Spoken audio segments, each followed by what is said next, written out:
Marilah kita mengarahkan hati kita kepada Tuhan dan beribadah dengan sikap penyembahan serta meyakini bahwa pertolongan kita datangnya dari Allah yang menciptakan langit dan bumi beserta segala isinya, dan yang tidak pernah meninggalkan hasil perbuatan tangannya.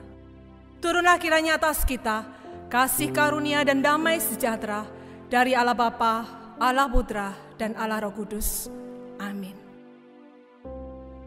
Shalom Bapak Ibu Saudara-saudari yang terkasih di dalam Tuhan. Mazmur 108 ayatnya yang keempat dan 5 berbunyi demikian. Aku mau bersyukur kepadamu di antara bangsa-bangsa ya Tuhan, dan aku mau bermazmur bagimu di antara suku-suku bangsa, sebab kasih-Mu besar mengatasi langit dan setiamu sampai ke awan-awan. Sungguh besar kasih Tuhan, sungguh besar setianya. Mari kita pujikan besar setiamu.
Tiada seperti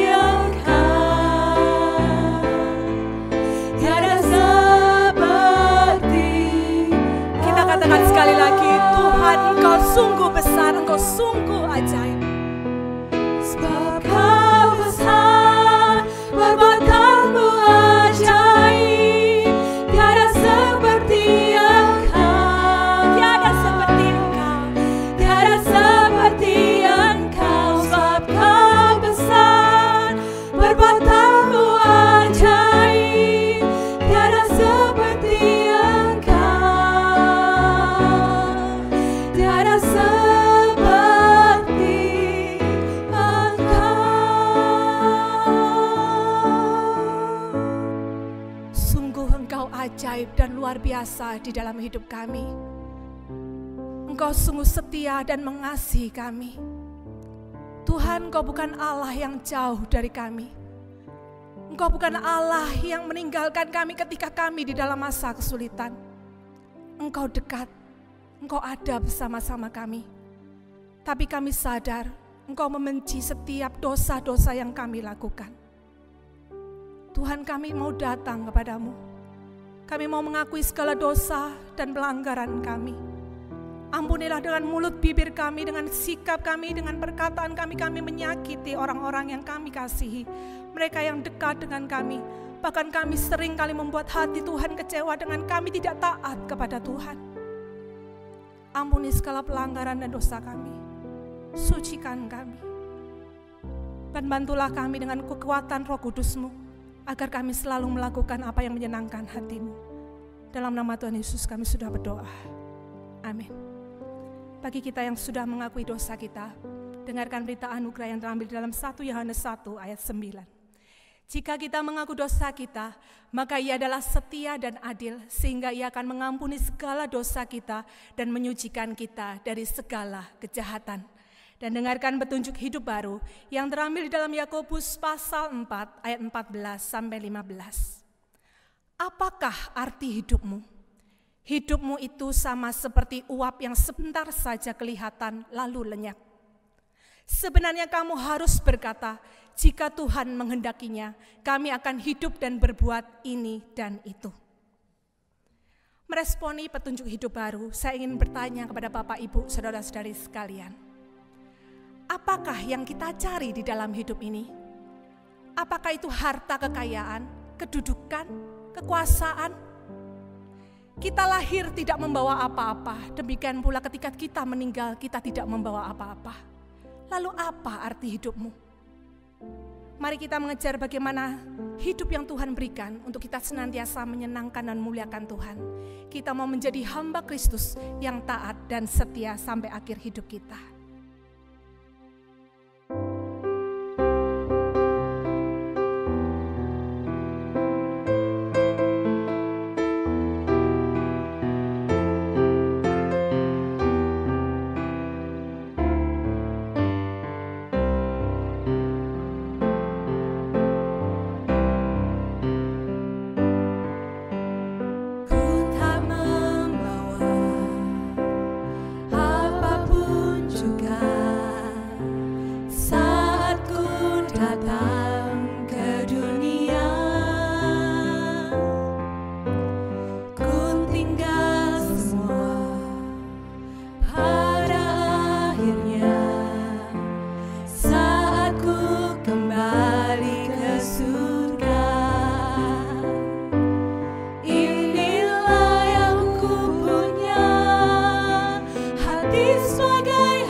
akhirnya tinggal semua pada akhirnya saat ku kembali ke surga. Inilah Tuhan yang kami punya, hati sebagai hamba. Inilah yang ku punya, hati sebagai hamba yang mau taat dan setia padamu Bapa, kemanapun ku bawa, hati yang menyembah dalam roh dan kebenaran sampai selamanya. Mari bersama-sama dengan orang percaya di sepanjang masa dan segala abad kita akan mengikrarkan pengakuan iman rasuli yang berbunyi demikian. Aku percaya kepada Allah, Bapa yang Maha Kuasa, Khalik langit dan bumi, dan kepada Yesus Kristus, anaknya yang tunggal, Tuhan kita, yang dikandung dari Roh Kudus, lahir dari anak darah Maria, yang menderita sengsara di bawah pemerintahan Pontius Pilatus, disalibkan, mati dan dikuburkan, turun ke dalam kerajaan maut. Pada hari yang ketiga, bangkit pula dari antara orang mati, naik ke surga, duduk sebelah kanan Allah, Bapa yang Maha Kuasa. Dan dari sana ia akan datang untuk menghakimi orang yang hidup dan yang mati. Aku percaya kepada Roh Kudus, gereja yang kudus dan am, persekutuan orang kudus, pengampunan dosa, kebangkitan tubuh, dan hidup yang kekal. Amin. Mari kita masuk dalam doa. Yang pertama-tama mari kita bersyukur untuk kebaikan Tuhan, pemeliharaan Tuhan, kasih setia Tuhan hingga sampai detik ini. Yang kedua, mari kita juga berdoa, menyerahkan untuk saudara-saudara kita seiman yang mereka di dalam kesusahan. Mereka yang sedang sakit, kita berdoa supaya Tuhan akan memulihkan mereka. Mereka yang dalam keadaan kesulitan ekonomi, Tuhan juga membuka jalan.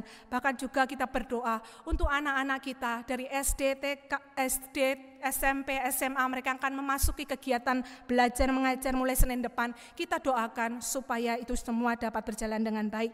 Dan yang terakhir, kita akan doakan pemerintah kita, mulai dari pusat dan daerah, supaya mereka diberikan hikmat kebijaksanaan dan mereka dapat mengatasi berbagai masalah selama masa pandemi ini. Mari kita berdoa.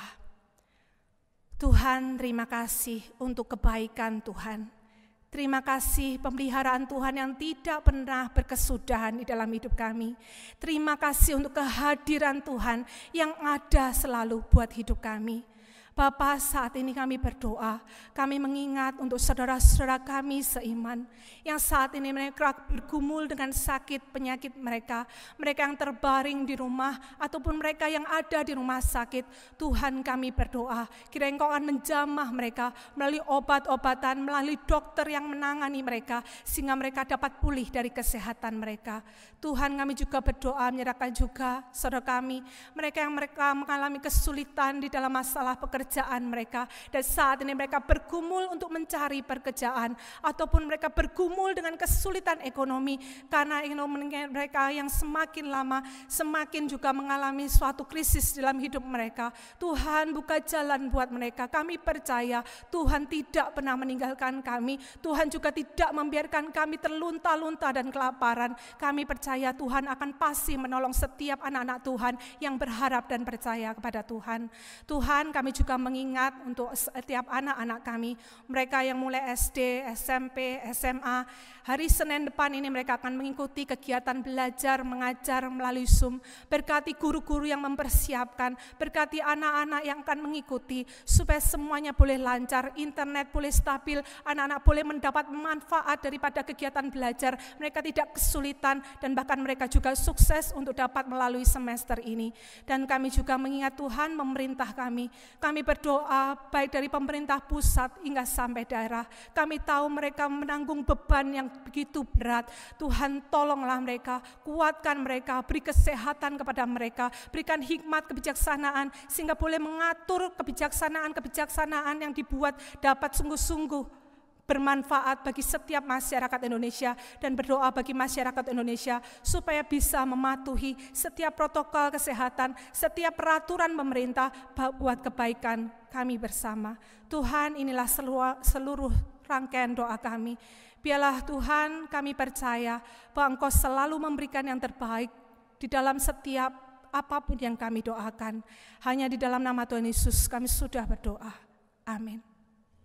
Kita akan menyiapkan hati kita akan mendengarkan firman Tuhan, kita akan pujikan Jiwaku Terbuka.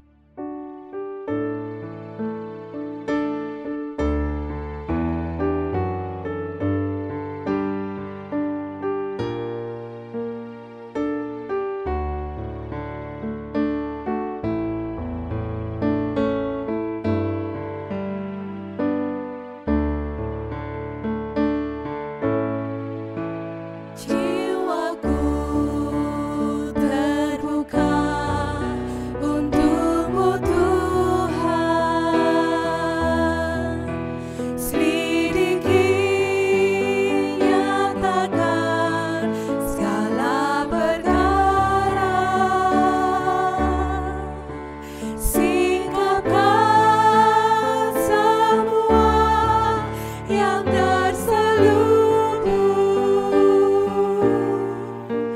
supaya ku layak di hadapan-Mu, Tuhan. Jiwaku terbuka untuk-Mu, Tuhan. Jiwaku terbuka untuk-Mu, Tuhan. Tuhan, selidiki, nyatakan segala perkara. Nyatakan segala perkara. Dan singkapkanlah semua yang terselubung. Singkapkan semua yang terselubung,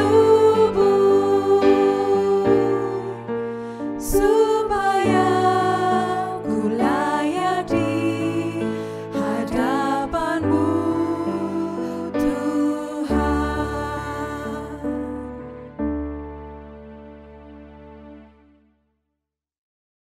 Kita bersyukur pada hari ini kita boleh bersama kembali merenungkan kebenaran firman Tuhan. Mari sebelum kita merenungkan firman Tuhan, saya mengajak kita untuk berdoa terlebih dahulu. Mari kita berdoa. Tuhan kami di surga, kami bersyukur untuk kesempatan yang Engkau berikan di dalam kehidupan kami. Kami boleh bersama beribadah kepadamu di hari ini. Tuhan, di dalam kesempatan yang baik ini juga, kami akan bersama merenungkan kebenaran firman-Mu. Kiranya Engkau ya Tuhan yang memberkati setiap kami. Engkau yang menerangkan firman-Mu kepada setiap kami. Supaya kami dapat mengerti, kami dapat memahami akan kebenaran firman Tuhan. Urapi juga hamba-Mu yang penuh dengan keterbatasan ini. Biarlah hamba dapat menyampaikan firman-Mu seturut dengan kehendak-Mu. Hanya di dalam nama Tuhan kami Yesus Kristus, kami berdoa dan bersyukur. Amin. Bapak, Ibu, saudara-saudari yang terkasih dalam Tuhan, saya mengajak setiap kita untuk membaca bersama bagian firman Tuhan di dalam surat Yakobus. Surat Yakobus pasal yang keempat. Kita akan baca mulai dari ayatnya yang ke-13 sampai ayat yang ke-17. Yakobus pasal yang keempat, ayat yang ke-13 sampai ayat yang ke-17. Bagian firman Tuhan ini akan saya bacakan bagi setiap kita. Judul perikopnya, jangan melupakan Tuhan dalam perencanaan. Jadi sekarang, hai kamu yang berkata, hari ini atau besok kami berangkat ke kota Anu, dan di sana kami akan tinggal setahun dan berdagang serta mendapat untung. Sedang kamu tidak tahu apa yang akan terjadi besok. Apakah arti hidupmu? Hidupmu itu sama seperti uap yang sebentar saja kelihatan lalu lenyap. Sebenarnya kamu harus berkata, jika Tuhan menghendakinya, kami akan hidup dan berbuat ini dan itu. Tetapi sekarang kamu memegahkan diri dalam congkakmu, dan semua kemegahan yang demikian adalah salah. Jadi, jika seorang tahu bagaimana ia harus berbuat baik, tetapi ia tidak melakukannya, ia berdosa. Demikian jauh pembacaan Alkitab kita pada hari ini. Diberkatilah setiap kita yang membaca, merenungkan, terlebih lagi boleh melakukan firman Tuhan itu di dalam kehidupan setiap hari.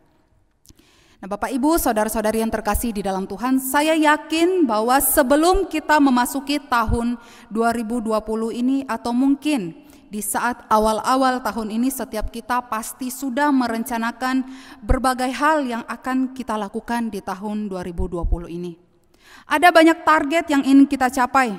Mungkin ada yang berencana tahun ini akan pergi ke suatu tempat atau ke suatu kota, atau mungkin ada yang berencana mau keluar negeri, atau mungkin ada yang berencana akan membuka usaha dengan berbagai macam target, atau mungkin juga ada yang berencana tahun ini akan menikah.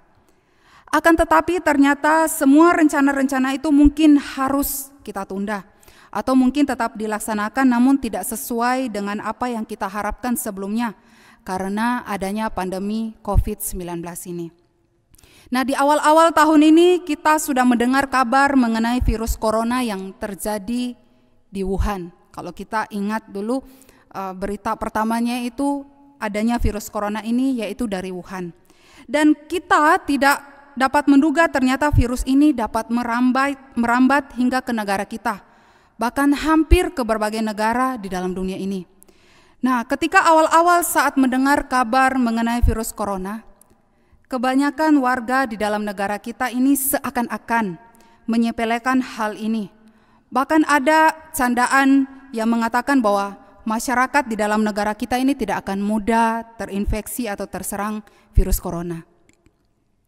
Tetapi apa yang terjadi, Bapak Ibu? Hari ini kita dapat melihat puluhan ribu masyarakat di dalam negara kita yang terinfeksi virus corona. Bahkan ada sampai meninggal. Bukan hanya itu, ada begitu banyak perusahaan yang harus ditutup atau bangkrut. Bahkan ada banyak pekerja-pekerja yang kehilangan pekerjaan mereka karena wabah ini. Bahkan kondisi perekonomian di dalam negara kita juga ikut terancam. Nah, Bapak Ibu, tentu saja sejak awal tidak ada yang tahu bahwa semua musibah ini akan terjadi di dalam negeri kita ini. Nah, inilah gambaran kehidupan kita manusia, bahwa tidak ada seorang pun manusia yang dapat mengetahui apa yang akan terjadi ke depannya di dalam hidup ini. Mungkin ia sudah merencanakan sebaik mungkin segala hal yang akan dia lakukan ke depannya, tetapi dia tidak tahu hasil akhir dari rencana yang ia buat tersebut. Apakah akan berhasil seperti rencana awalnya, atau sebaliknya tidak berhasil karena ada hal-hal tertentu yang terjadi sehingga menggagalkan rencananya. Nah, ini sudah menjadi rahasia umum, sebab setiap kita pasti pernah mengalami hal tersebut di dalam kehidupan kita.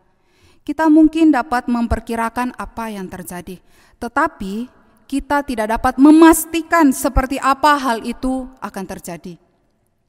Nah, firman Tuhan pada hari ini yang sudah kita baca tadi membahas mengenai perencanaan di dalam kehidupan kita. Nah, surat Yakobus adalah surat yang dituliskan oleh Yakobus sendiri dan ditujukan kepada 12 suku di perantauan, yakni orang-orang Kristen Yahudi yang sudah menjadi pengikut Kristus dan mereka tersebar di luar Israel. Dan perikop yang sudah kita baca tadi, yaitu Yakobus 4 ayat 13-17, merupakan surat yang dituliskan oleh Yakobus dan ditujukan kepada para pedagang, yaitu para pengusaha dari orang-orang Kristen Yahudi tersebut. Nah, para pedagang atau pengusaha ini tentu saja telah merencanakan berbagai hal agar mereka mendapat keuntungan dalam usaha mereka. Nah, kalau kita perhatikan di ayatnya yang ke-13 di sana dikatakan, "Jadi sekarang hai kamu yang berkata, hari ini atau besok kami berangkat ke kota Anu dan di sana kami akan tinggal setahun dan berdagang serta mendapat untung."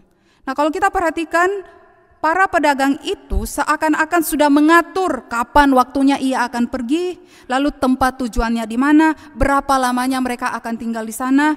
Bahkan apa yang akan mereka lakukan itu semua sudah mereka atur dengan begitu baik.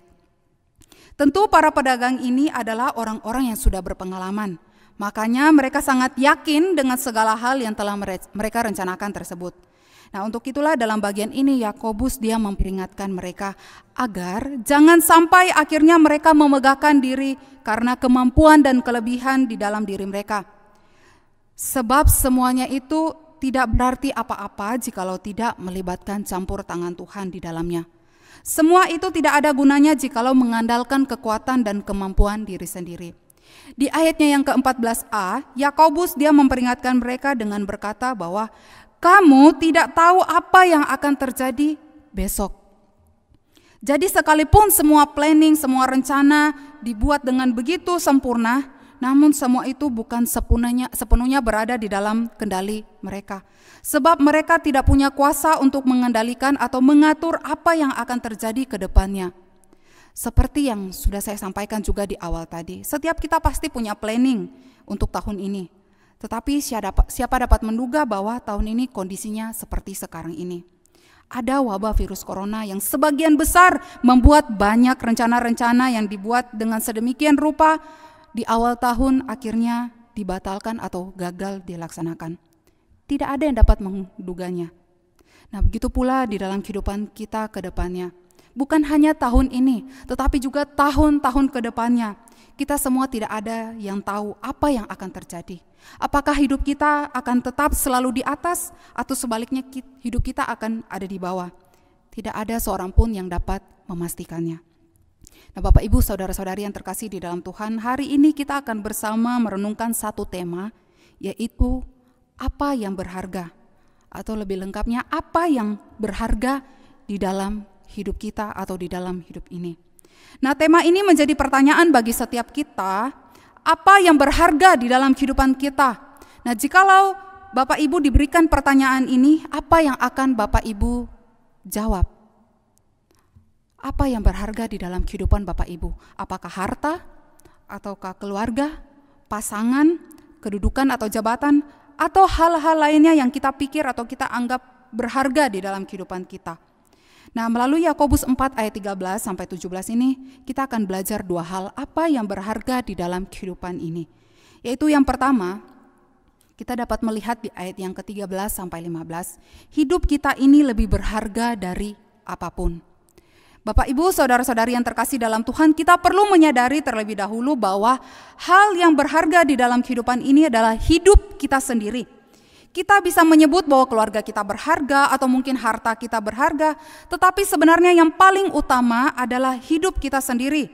Hidup kita sangat berharga. Mengapa? Karena kita semua manusia tidak ada yang tahu berapa lama kita akan hidup di dalam dunia ini. Yakobus berkata kepada para pedagang itu bahwa mereka dapat membuat berbagai macam rencana ke depannya, namun mereka tidak tahu apa yang akan terjadi ke depannya. Bahkan Yakobus dia menggambarkan kehidupan kita manusia itu sama seperti uap. Bapak Ibu pernah melihat uap? Kalau kita perhatikan, uap itu tidak bisa bertahan lama.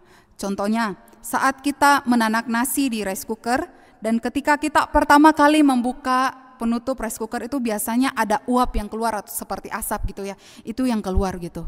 Nah, tetapi kalau kita perhatikan uap itu hanya sebentar saja kelihatan. Setelah itu lenyap, hilang, tidak bisa dilihat. Nah, demikianlah gambaran kehidupan kita manusia. Seperti yang digambarkan oleh Yakobus bahwa hidup kita ini sama seperti uap yang hanya sementara ada atau sementara kelihatan, namun setelah itu lenyap atau hilang. Kita juga mungkin sering mendengarkan frasa yang mengatakan kita hidup di dalam dunia ini hanya sementara. Dan memang benar, kita hidup di dalam dunia ini hanya sementara. Karena kita tidak tahu berapa lama kita akan hidup. Apakah 80 tahun atau 70 tahun atau mungkin 40 tahun, tidak ada seorang pun yang tahu. Nah, dengan pemahaman demikian Bapak Ibu, maka seharusnya kita menyadari bahwa hidup kita ini sangat berharga karena hidup kita hanya sementara. Jikalau hidup ini hanya sementara, maka patutlah kita mempergunakan kesempatan hidup kita ini dengan sebaik-baiknya. Jangan menyia-nyiakan kesempatan hidup yang Tuhan berikan dalam kehidupan kita dengan melakukan hal-hal yang sia-sia. Nah, Bapak Ibu, saudara-saudari yang terkasih di dalam Tuhan, ada sebuah kesaksian dari seorang ibu. Ini kesaksian ibunya ini cerita langsung gitu ya. Kepada saya dengarkan pada saat itu. Nah, ibu ini dia memiliki seorang anak perempuan yang pada saat itu akan memasuki usia yang ke-3 tahun. Nah, ibu ini dia memiliki usaha yaitu salon. Jadi dia membuka salon di rumahnya gitu. Nah, dia mempekerjakan beberapa orang untuk membantu dia di dalam salon tersebut gitu. Nah, selain dia mempekerjakan orang-orang tersebut, ternyata dia juga turut membantu, dia juga ikut bekerja begitu di salon tersebut. Nah, salon ibu ini cukup ramai, sehingga mau tidak mau dia juga harus banyak membantu gitu, banyak turun tangan gitu. Nah, alhasil ia harus mengurangi waktunya bersama dengan anaknya. Sedangkan suaminya sendiri juga sibuk bekerja. Nah, sejak anaknya berusia beberapa bulan gitu, dia sudah sering bahkan membiasakan anaknya ini untuk memegang gadget begitu ya.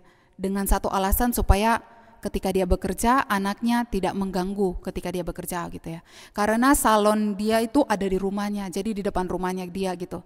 Jadi supaya anaknya enggak mengganggu dia ketika bekerja, maka dia memberikan gadget. Nah, seiring berjalannya waktu hingga akhirnya anak ini masuk sekolah. Lalu akhirnya ibunya menyadari sesuatu, bahwa ternyata anaknya ini tidak bisa bicara. Bukan bisu, tetapi mengalami keterlambatan di dalam berkomunikasi. Bahkan untuk memanggil mama sama papa saja itu dia belum lancar gitu ya. Nah, ketika diselidiki ternyata penyebabnya anak ini terlalu sering berinteraksi dengan gadget.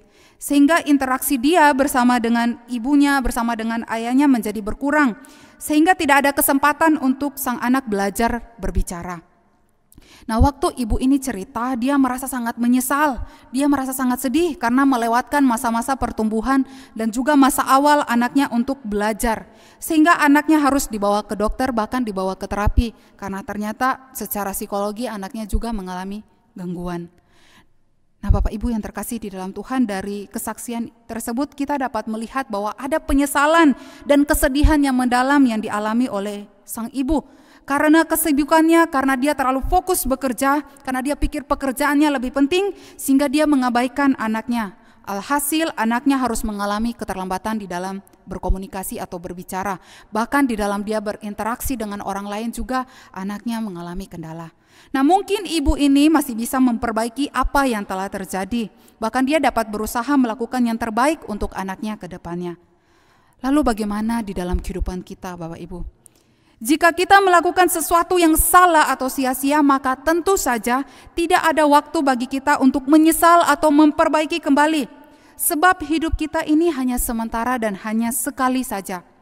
Kita juga tidak dapat memutar waktu yang ada, waktu yang sudah terjadi, supaya kita dapat mengulang semua hal. Kita tidak dapat melakukannya, Bapak Ibu.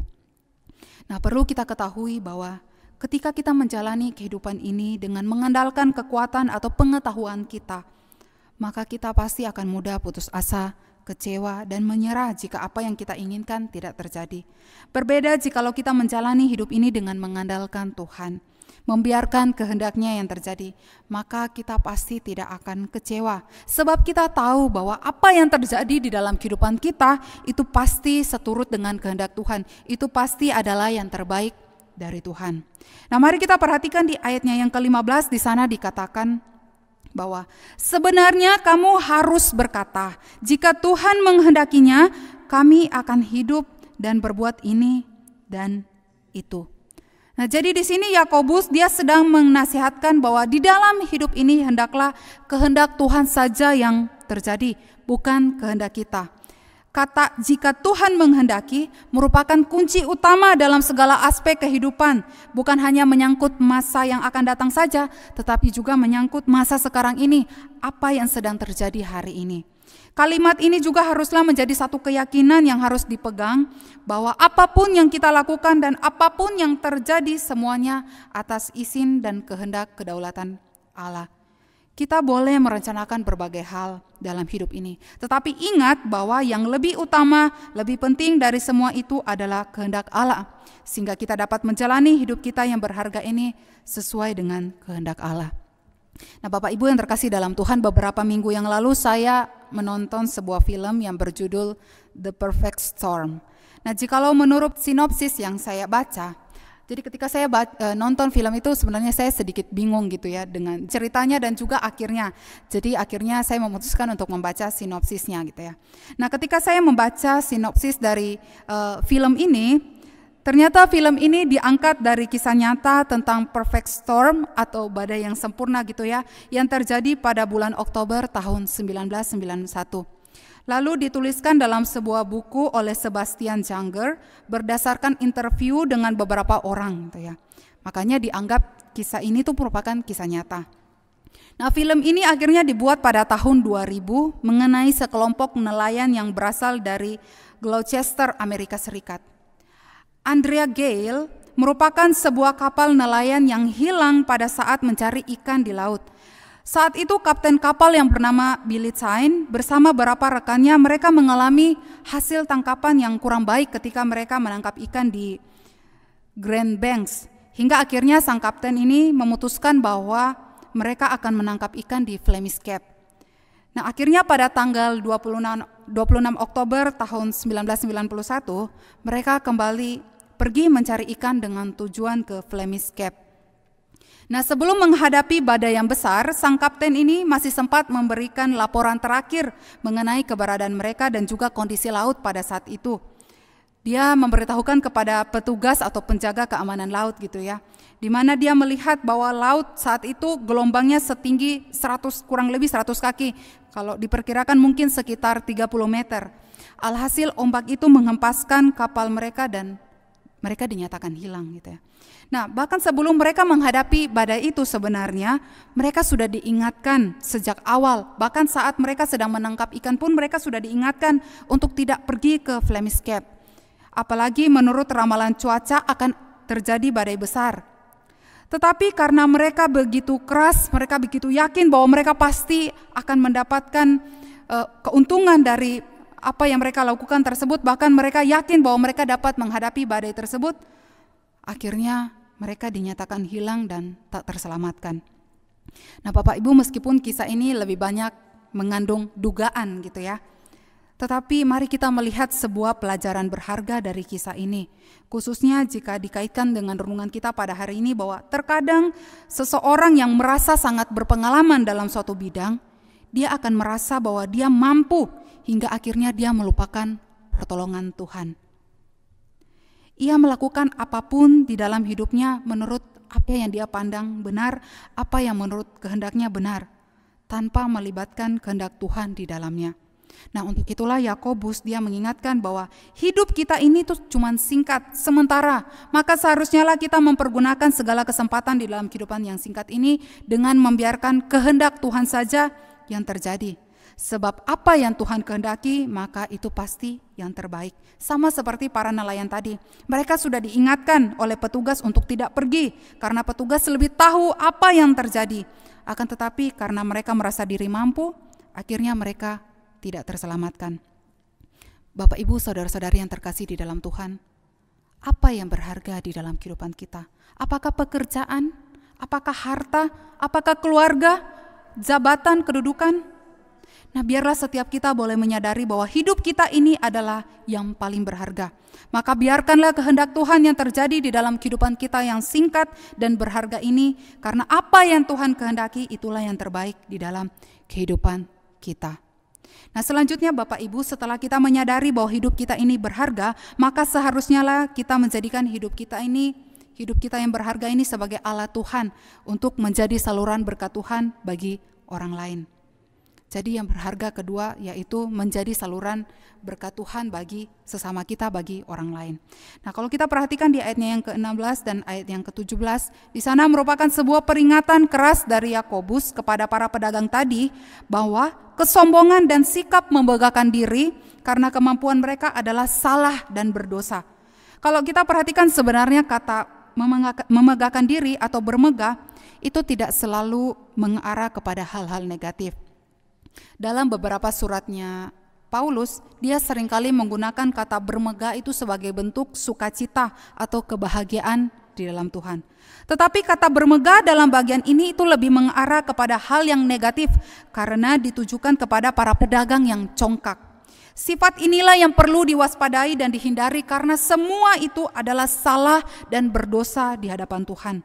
Dan yang lebih parahnya lagi adalah mereka menyadari bahwa apa yang mereka lakukan itu salah, tetapi mereka tetap melakukannya.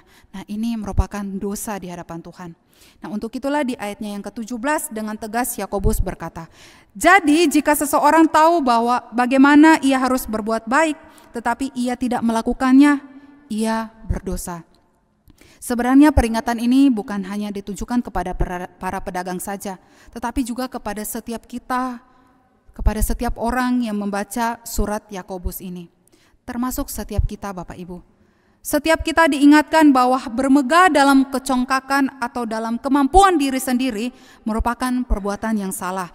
Terlebih ketika kita tahu apa yang benar dan baik namun kita tidak melakukannya, maka kita berdosa di hadapan Tuhan. Bapak Ibu, saudara-saudari yang terkasih di dalam Tuhan, masing-masing kita diberikan kelebihan di dalam hidup kita, meski dalam bentuk yang berbeda-beda. Mungkin ada yang lebih dalam hal talenta, atau mungkin ada yang lebih di dalam hal finansial. Itu semua merupakan pemberian dari Tuhan kepada kita.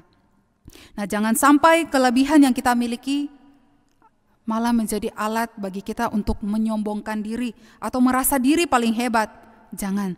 Tetapi biarlah segala kelebihan yang Tuhan berikan di dalam kehidupan kita dapat kita pergunakan untuk memuliakan nama Tuhan. Nah, ketika kita bermegah atau sombong dengan segala kelebihan kita, ingat, Di ayat yang ke-14a tadi Yakobus sudah memperingatkan bahwa kita tidak tahu apa yang akan terjadi ke depannya.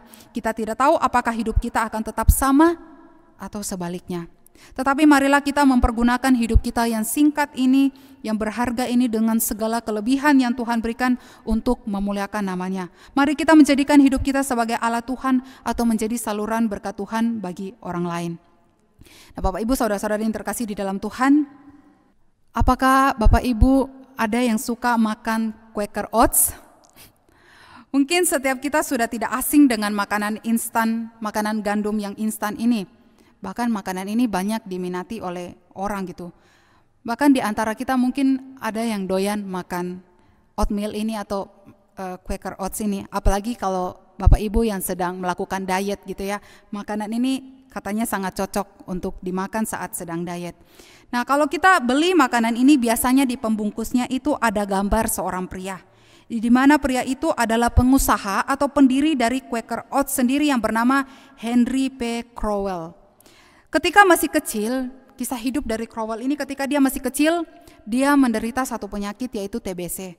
Yaitu satu penyakit paru-paru akibat suatu kuman gitu ya. Hingga mengharuskan Crowell tidak dapat pergi ke sekolah. Lalu suatu hari Crowell ini dia mendengar khotbah dari D.L. Moody. Crowell pun dia berdoa kepada Tuhan, katanya, Tuhan, saya tidak mampu untuk berkhotbah, tetapi saya ingin menjadi seorang pengusaha, dan kalau Tuhan menghendaki memberkati usaha saya akan memberikan untuk pekerjaan Tuhan. Nah, singkat cerita Crowell pun dia sembuh dari sakitnya. Lalu dalam kurun waktu 20 tahun dia menjadi seorang pengusaha Quaker Oats yang sukses. Bahkan sampai hari ini kita menikmati makanan itu gitu ya. Nah, selama lebih dari 40 tahun Crowell dengan setia dia memberikan 60-70% dari pemasukan untuk pekerjaan Tuhan. Nah, Bapak Ibu, saudara-saudari yang terkasih di dalam Tuhan, dari kisah hidup Crowell ini kita dapat belajar untuk menjadi saluran berkat bagi orang lain dan bagi pekerjaan Tuhan. Kita memang tidak harus menjadi seperti Crowell yang jatuh sakit, lalu berdoa kepada Tuhan, lalu Tuhan memberkati, lalu kita dapat menjadi saluran berkat. Tidak, kita tidak harus menjadi seperti itu.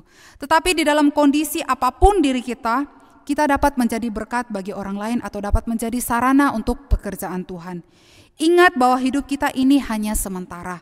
Tetapi meski hanya sementara, namun hidup kita ini adalah anugerah dari Tuhan yang seharusnya lah kita persembahkan untuk pekerjaan Tuhan. Jadi segala aspek di dalam kehidupan kita ini patutlah kita persembahkan bagi kemuliaan nama Tuhan, bukan untuk memegahkan diri sendiri. Sebagai orang percaya, Bapak Ibu, kita mungkin sudah sering mendengar bahkan diingatkan bahwa tujuan hidup kita orang percaya yaitu memuliakan Allah. Memuliakan Allah melalui pola hidup kita sehari-hari, melalui pekerjaan kita, melalui keluarga kita, dan banyak hal lainnya di dalam aspek kehidupan kita ini dapat kita pergunakan untuk memuliakan Allah. Nah, di dalam Efesus 2 ayat yang ke-10 mengatakan, karena kita ini buatan Allah, diciptakan dalam Kristus Yesus untuk melakukan pekerjaan baik yang dipersiapkan Allah sebelumnya. Jadi dari ayat ini kita diingatkan bahwa sejak awal bahkan sebelum kita hidup di dalam dunia ini, sebenarnya Allah telah merencanakan sesuatu yang baik di dalam kehidupan kita. Dan semua itu Ia lakukan untuk memuliakan namanya. Nah, Bapak Ibu saudara-saudara yang terkasih dalam Tuhan, biarlah firman Tuhan ini boleh mengingatkan kepada setiap kita mengenai apa yang berharga di dalam hidup ini. Yaitu bahwa hidup kita inilah yang lebih berharga dari apapun, dan juga segala sesuatu yang Tuhan berikan di dalam kehidupan kita hendaknya kita jadikan sebagai sarana atau alat untuk memuliakan nama Tuhan, bukan untuk mencari keuntungan diri sendiri. Nah, Bapak Ibu, di masa-masa pandemi ini kita diingatkan betapa berharganya hidup kita ini. Untuk itu kita perlu menjaga dengan baik hidup kita. Namun bukan berarti kita menjadi orang yang egois dan tidak peduli dengan sesama. Para pemerintah sudah memberikan aturan mengenai protokol kesehatan. Maka mari kita lakukan itu, kita kerjakan apa yang sudah diperintahkan oleh pemerintah dalam kehidupan kita, di dalam menjalankan protokol kesehatan. Karena semua itu demi kebaikan hidup kita sendiri.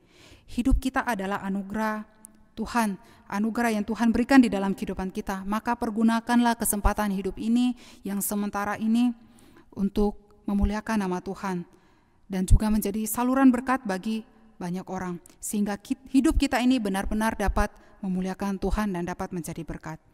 Amin. Mari kita berdoa. Bapa kami di dalam surga, terima kasih untuk firman Tuhan yang sudah kami renungkan pada hari ini. Biarlah firman Tuhan ini boleh mengingatkan kami mengenai betapa berharganya hidup kami, Tuhan. Engkau memberikan kehidupan di dalam hidup kami, Tuhan. Engkau memberkati kehidupan kami, Engkau memberikan kami kesehatan, Tuhan. Biarlah kami boleh menjaga kehidupan kami yang berharga ini. Dan biarlah Tuhan, Engkau boleh pakai hidup kami ini untuk menjadi saluran berkat bagi banyak orang, sehingga nama-Mu boleh dipermuliakan melalui kehidupan kami. Terima kasih ya Tuhan, kami mau menyerahkan segala aktivitas kami, seluruh kehidupan kami, rencana kami ke depannya ke dalam tangan pimpinan Tuhan saja.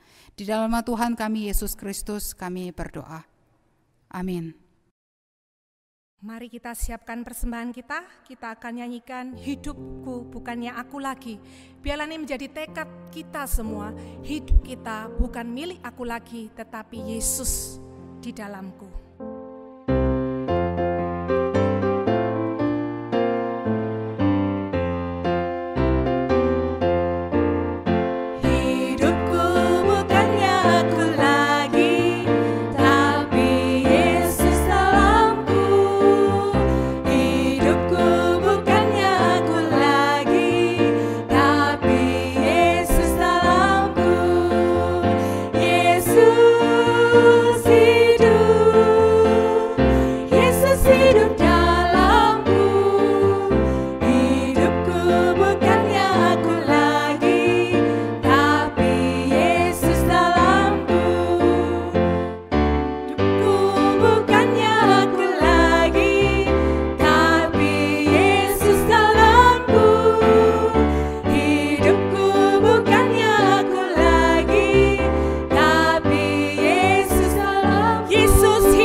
Mari kita berdoa.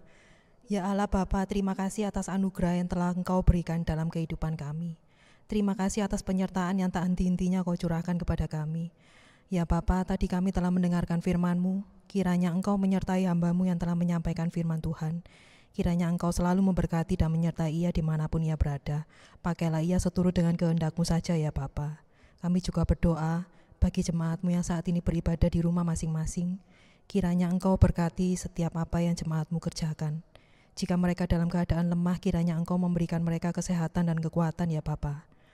Saat ini kami memberikan persembahan sedikit dari apa yang telah Tuhan berikan untuk kami. Kiranya persembahan yang kami berikan dapat menjadi berkat bagi gereja-Mu di tempat ini ya Tuhan. Terima kasih Tuhan Yesus, dalam nama Tuhan Yesus Kristus kami telah berdoa dan mengucap syukur. Amin. Kita akan membacakan Katekismus Heidelberg secara bertanggapan. Bagaimana perjamuan kudus mengingatkan dan menjamin Anda bahwa Anda ikut ambil bagian dalam pengorbanan Kristus satu-satunya di kayu salib dan dalam semua karunia-karunia-Nya? Dengan cara berikut ini, Kristus telah memerintahkan saya dan semua orang percaya untuk makan roti dan dipecahkan dan minum cawan itu untuk memperingati Dia. Dengan perintah itu, Ia memberi janji ini pula. Pertama, sebagaimana saya melihat dengan mata saya, roti Tuhan dipecahkan bagi saya, dan cawan diberikan kepada saya, maka demikian pula tubuhnya dikorbankan dan dipecahkan bagi saya, dan darahnya dicurahkan di kayu salib bagi saya. Kedua, sebagaimana saya menerima dari tangan hamba Tuhan yang melayani dan mengecap dengan mulut saya roti dan cawan Tuhan yang diberikan kepada saya sebagai tanda yang pasti dari tubuh dan darah Kristus, maka demikian juga Ia memberi makan dan minum jiwa saya untuk hidup kekal dengan tubuhnya yang tersalib dan darahnya yang dicurahkan. Apa yang dimaksud dengan makan tubuh Kristus yang disalibkan dan minum darahnya yang dicurahkan? Itu berarti menerima dengan hati yang percaya seluruh penderitaan dan kematian Kristus, dan dengan demikian menerima pengampunan dosa dan hidup kekal. Bahkan lebih daripada itu, yaitu melalui Roh Kudus yang tinggal baik di dalam Kristus maupun di dalam kita, kita lebih dipersatukan dengan tubuh Kristus yang kudus sedemikian rupa, sehingga meskipun Ia berada dalam surga dan kita di bumi, kita adalah daging dari dagingnya dan tulang dari tulangnya, dan kita akan hidup selamanya dan diperintah oleh satu roh seperti anggota-anggota tubuh kita diperintah oleh satu jiwa. Di mana Kristus berjanji akan sungguh-sungguh memelihara dan menyegarkan orang-orang percaya dengan tubuh dan darahnya, sama seperti mereka makan roti yang dipecahkan dan minum cawan ini. Dalam penetapan perjamuan kudus yang berbunyi, Tuhan Yesus pada malam waktu Ia diserahkan, mengambil roti dan sesudah itu Ia mengucap syukur atasnya. Ia memecah-mecahkannya dan berkata, "Inilah tubuhku yang diserahkan bagi kamu. Perbuatlah ini menjadi peringatan akan aku." Demikian juga Ia mengambil cawan sesudah makan, lalu berkata, "Cawan ini adalah perjanjian baru yang dimateraikan oleh darahku. Perbuatlah ini setiap kali kamu meminumnya, menjadi peringatan akan aku. Sebab setiap kali kamu makan roti ini dan minum cawan ini, kamu memberitakan kematian Tuhan sampai Ia datang." Janji ini diulang oleh Paulus dengan kata-kata ini, "Bukankah cawan pengucapan syukur yang atasnya kita ucapkan syukur adalah persekutuan dengan darah Kristus? Bukankah roti yang kita pecah-pecahkan adalah persekutuan dengan tubuh Kristus? Karena roti adalah satu, maka kita sekalipun banyak adalah satu tubuh, karena kita semua mendapat bagian dalam roti yang itu." Kita akan mengakhiri ibadah kita. Segala pujian, hormat, kemuliaan bagi Allah, Bapa, Putra, dan Roh Kudus. Doksologi, doa berkat akan disampaikan oleh Pendeta Antonius dan kita aminkan dengan amin song.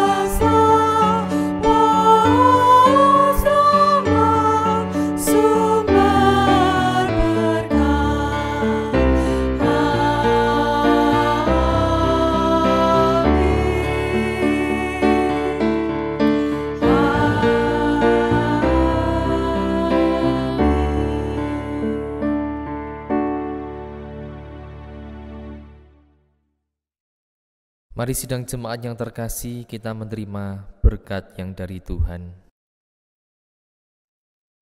Kasih sayang dari Allah Bapa kita yang di surga, kasih karunia dari Tuhan kita Yesus Kristus, persekutuan penghiburan, pertolongan dari Allah Roh Kudus, senantiasa menaungi dan menyertai kehidupan kita sekalian, mulai dari saat ini sampai selama-lamanya.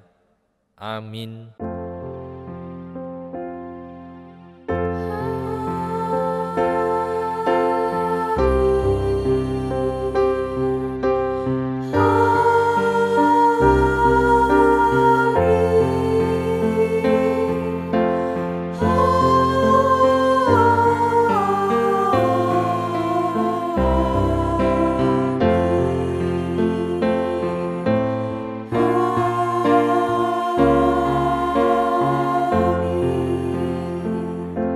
Silakan mengambil saat teduh, ibadah kita selesai. Tuhan Yesus memberkati.